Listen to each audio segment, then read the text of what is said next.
Mga bro, isipin nyo ito, hindi lang tangke ang panalo sa laban, kundi kung paano mo ito mailigtas at maibabalik sa laban kapag tinamaan na. Kung gusto nyong malaman kung bakit game changer ito para sa Philippine Army. Ipinapakilala ng Philippine Army ang ASCOD-2 Armored Recovery Vehicle, isang mahalagang bahagi ng 30 Sabro tank sa ilalim ng Light Tank Acquisition Project. Madalas kasi, ang focus natin ay nasa mismong tangke, pero sa modernong digmaan, kasing importante ng firepower ang recovery at sustainment. Dito papasok ang ASCOD-2 ARV, mga bro. Ang ASCOD-2 Armored Recovery Vehicle ay idinisenyo para sumama mismo sa frontline units. Kaya nitong humila, mag-recover, at mag-repair ng mga nasirang armored vehicles kahit nasa combat zone pa.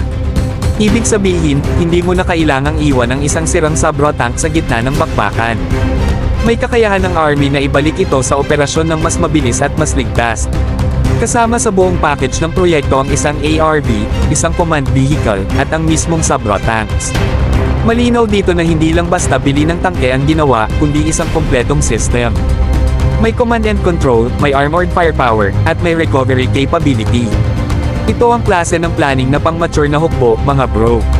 Sa perspektibo ng Philippine Army, malaking hakbang ito mula sa dating limitado ang armored support.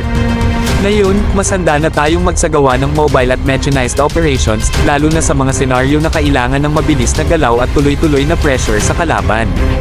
Sa huli, ang ASCOD-2 ARV ay hindi lang support vehicle. Ito ang tahimik na bayani sa likod ng tagumpay ng mga tangke. Dahil sa oras na bumigay ang bakal, may sasalo para ibalik ito sa laban. Sana all, mga bro, ganito ang level ng modernization.